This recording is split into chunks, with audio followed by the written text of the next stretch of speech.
5박 6일간의 아마존 단기 선교를 하나님 은혜로 잘 다녀왔습니다.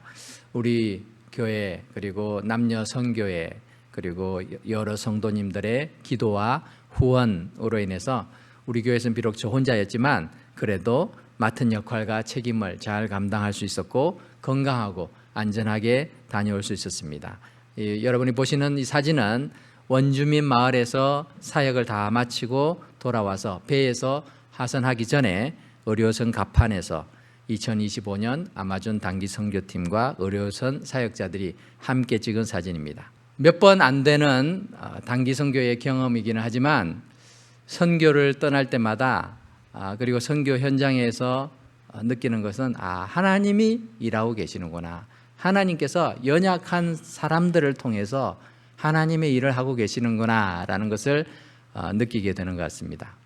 선교를 여러 가지로 정의할 수 있겠지만 간단히 정의하면 타 문화권에 있는 사람들에게 창조주이신 사랑의 하나님과 유일한 구원자 되시는 예수님을 소개하는 일이라 할 수 있습니다. 그런 의미에서 예수님은 이 땅에 오신 선교사이시기도 합니다.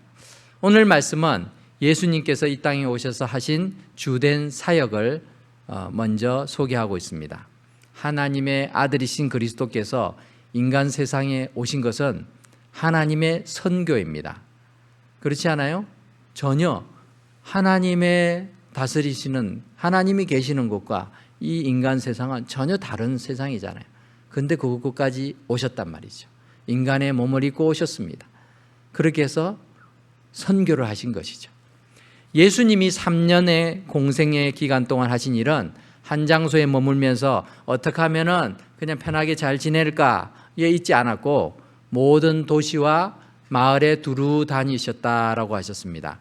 그렇게 하시면서 세 가지 사역을 감당하셨죠. 어떤 것입니까? 35절에 보니까 예수께서 모든 도시와 마을에 두루 다니시고 그들의 회당에서 가르치시며 천국 복음을 전파하시며 모든 병과 모든 약한 것을 고치셨다라고 말씀하고 있죠.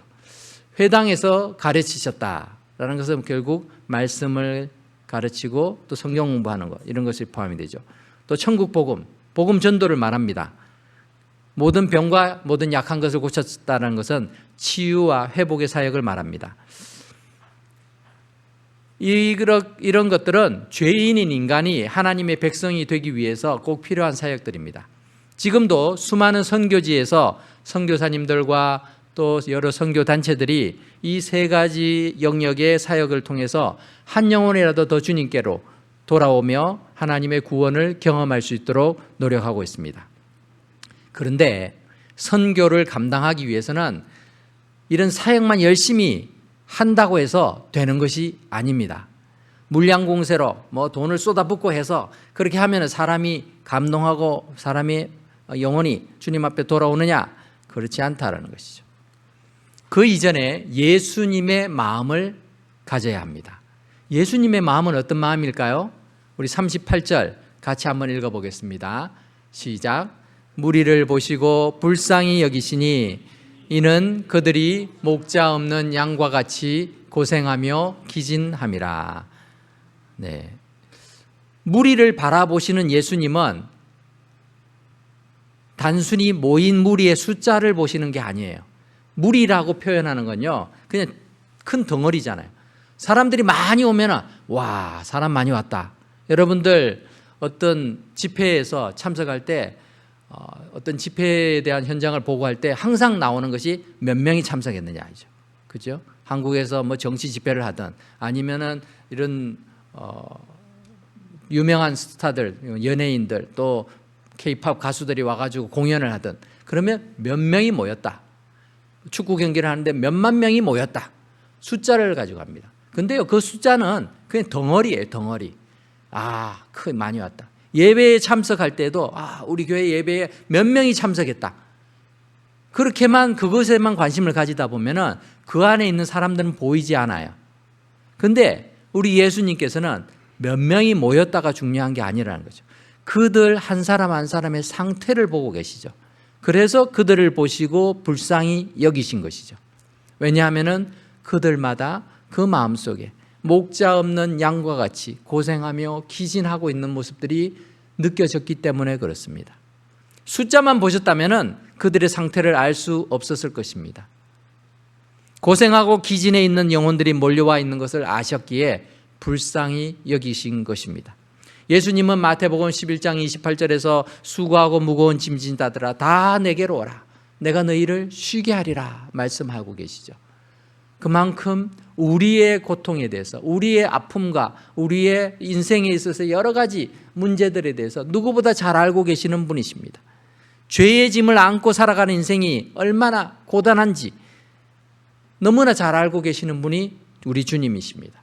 히브리서 4장 15절에서는 우리에게 있는 대제사장이신 예수님은 우리의 연약함을 동정하지 못하실 리가 아니요 모든 일에 우리와 똑같이 시험을 받으신 이로되 죄는 없으신 분이시다 라고 소개하고 있습니다.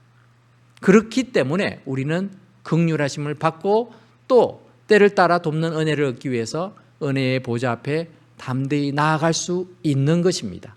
그 주님이 우리를 바라보고 계시고 도와주시려고 하고 계시기 때문에 우리는 나아갈 수 있게 됩니다.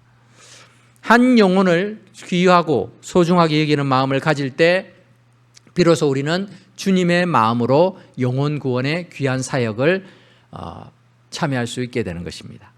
요한복음 4장을 보면 지난번에 말씀을 전했습니다마는 예수님이 유대 지방을 떠나서 갈릴리로 가시면서 그 당시 유대인들은 절대로 지나가지 않는 그 사마리아 땅을 통과해서 가시면서 수가라는 성에 들르시죠.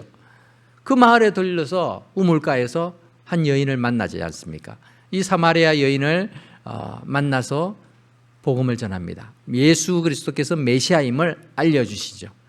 한 여인, 그것도 유대인들은 결코 상종하지 않는 사마리아 사람, 심지어는 사마리아 사람들 가운데서도 따돌림 당하고 소외되어 있던 이 여인을 예수님은 만나기 위해서 굳이 그곳을 찾아가신 것을 보게 됩니다. 바로 목자 잃은 양처럼 유리하고 방황하는 무리를 불쌍히 여기시는 마음이 이곳에서도 고스란히 나타나고 있습니다. 매주일마다 우리가 파워포인트 슬라이드에 영어 자막을 추가하고 간단하지만 영어 설교를 준비하는 것도요, 한 영혼이 귀함을 알기 때문이죠. 지난주에 우리 구정모 목사님께서 오랜만에 오셔서 말씀을 전하실 때도 우리 한국어를 알아들 수 없는 회중 한 분을 위해서 영어 설교를 준비하시고 그분의 이름을 여러 번 부르시면서 그렇게 설교해 주셨어요. 제가 지난 2월에 처음 설교를 부탁드릴 때도 우리 교회에 한국어를 할 수 없는 회중이 한 분 계시니까 그분을 위해서 짧게 영어 설교를 준비해달라고 부탁드린 것을 기억하시고는 이번에도 그렇게 해주신 것입니다. 주님의 마음으로 우리 주위를 돌아보면요, 귀하지 않은 영혼이 한 사람도 없다라는 거예요.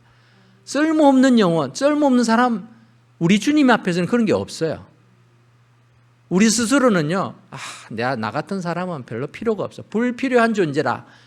아니, 또 어떤 사람들은 또 다른 사람에게 그런 말을 들을 경우도 있을지 모르지만 우리 주님은 그렇게 생각하지 않으신다라는 것입니다. 주님께서 우리에게 그렇게 먼저 다가와 주셨기에 우리는 주님의 마음을 본받아야 되는 것입니다. 빌립보서 2장 5절에 사도 바울은 이러한 그리스도 예수의 마음을 본받으라고 품으라고 권면하고 있습니다. 너희 안에 이 마음을 품어라. 곧 그리스도 예수의 마음이니, 마음 자세를 말하는 거예요. 마음 다짐, 마음가짐. 그는 근본 하나님의 본체이시나 하나님과 동등됨을 취할 것으로 여기지 아니하시고 오히려 자기를 비워 종의 형체를 가지사 사람들과 같이 되으셨고 사람의 모양으로 나타나셨음에 자기를 낮추시고 죽기까지 복장하셨으니 그 십자가에 죽으심이라. 우리 주님이 이렇게 오셨다라는 것입니다. 주님의 마음을 품는다라는 것은 상대방과 같은 위치 또는 더 낮은 자리에 서는 것을 의미합니다. 선교지에서 많은 선교사들이나 선교팀이 범하기 쉬운 실수 중에 하나는 우리는 상당히 우월하고 현지 주민들은 열등하다라고 생각하는 사고방식이에요. 여러분은 그렇게 생각하지 않으십니까? 과학과 문명의 이기를 받아들이지 않았다고 해서 현지 주민들이 미개한 것은 아닙니다. 하나님이에요. 하나님의 형상으로 똑같이 창조하셨어요. 아마존 정글 내부에는 아직도 원시적인 형태로 살아가고 있는 인디오 원주민들이 많이 있습니다. 그런데 이들과 접촉하는 것은 정부의 허락 없이는 불가능합니다. 왜냐하면 이 사람들은 우리 현대인들처럼 많은 질병에 대해서 면역력이 없기 때문에 잘못 들어갔다가는 작은 질병 하나에도 전체 부족이 그냥 이렇게 큰 어려움을 겪게 되는 경우가 많기 때문에 브라질이나 페루 정부가 엄격히 금지하고 있습니다. 그래서 대부분 단기 선교팀은 아마존 강 옆에 형성되어 있는 그 마을들, 그리고 가끔씩 배를 타고 도시에도 왕래할 수 있는 어느 정도는 문명을 받아들이고 있는 그런 부족들을 대상으로 선교 활동을 하고 있는데, 그럼에도 불구하고 그들이 살고 있는 삶의 모습을 바라보면 생활 수준, 지식 수준 이런 게 우리보다 참 열등하구나 라고 느껴질 때가 많습니다. 그런데 그들의 환경이 열악할 뿐이지 그들의 사람, 그 사람들은요 다 인격적으로 존중받아야 될 사람들이에요. 주님의 마음을 품는다라는 것은요 그러한 사람들을 불쌍히 여기는 마음에서 시작됩니다. 그런데요 돈이 없고 전기가 없고 인터넷이 없고 또 우리가 누리는 여러 가지 학교, 직장 이런 것들이 없어서 불쌍한 것이 아니라 생명의 길 되시는 예수님을 모르기 때문에 불쌍히 여겨야 된다라는 거예요.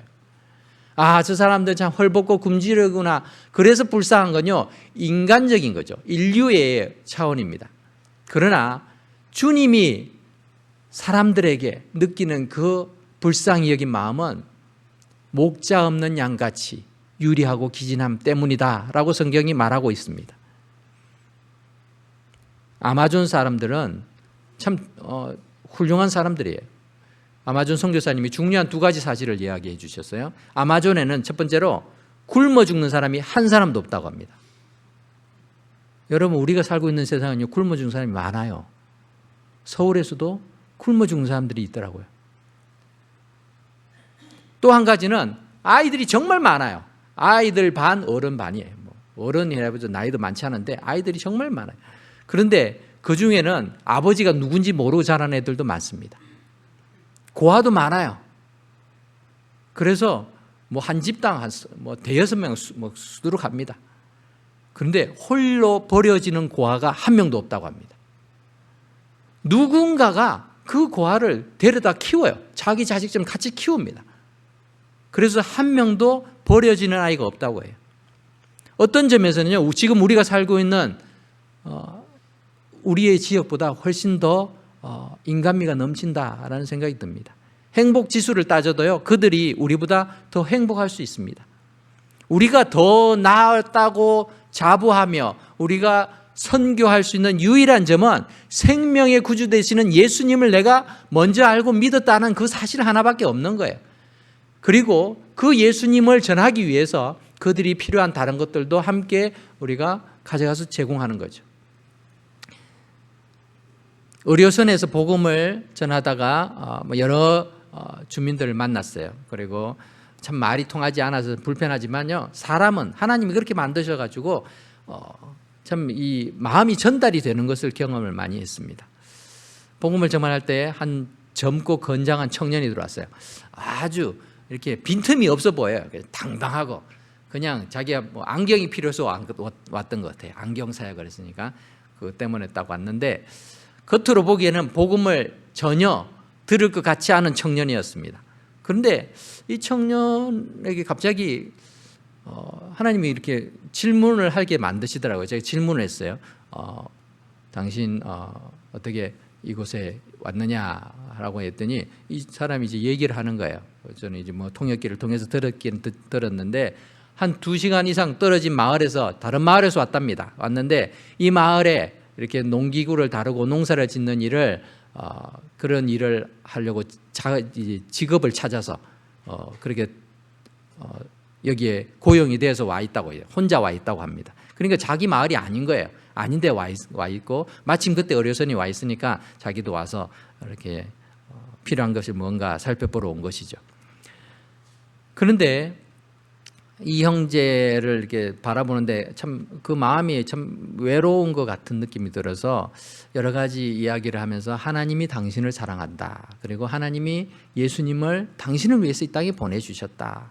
그리고 예수님을 우리가 믿으면 참 하나님의 사랑을 누리고 하나님의 자녀로 살아갈 수 있다라는 그 기본적인 복음의 이야기들을 알려준 뒤에 예수님을 영접하기 위한 원하면은 이 책자에 있는 기도문을 한번 읽어달라라고 부탁을 했어요.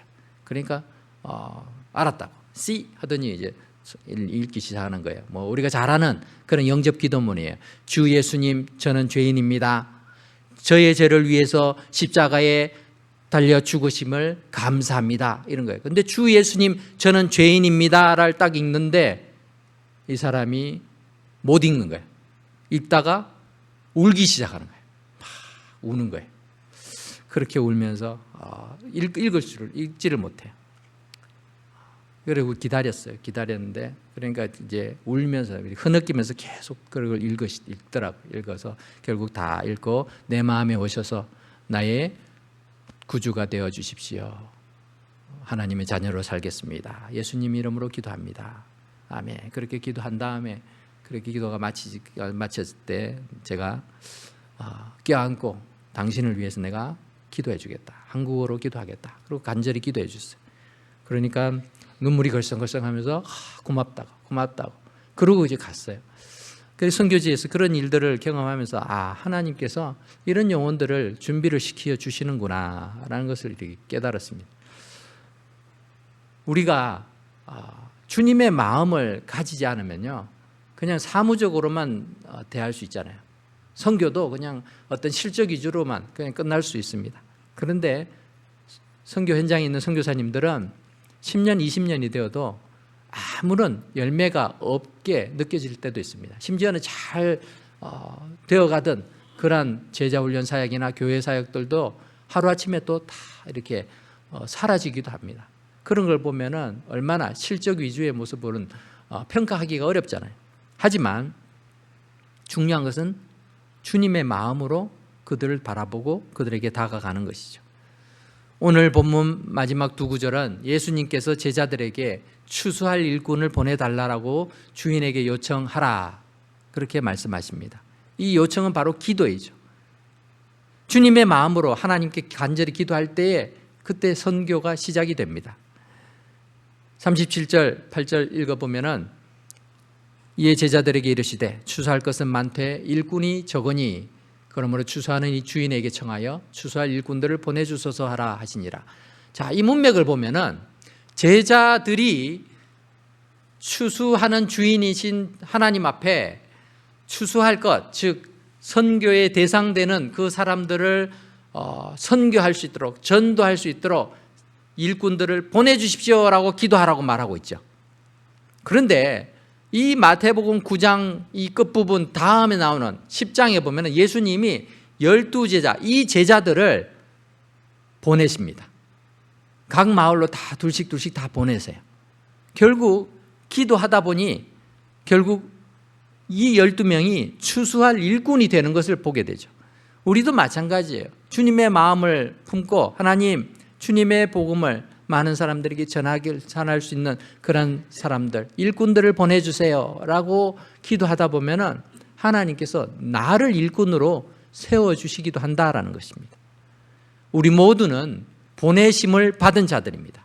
예수님께서는 마태복음 28장 19절에서 너희는 가서 모든 민족을 제자로 삼으라고 말씀하고 있습니다.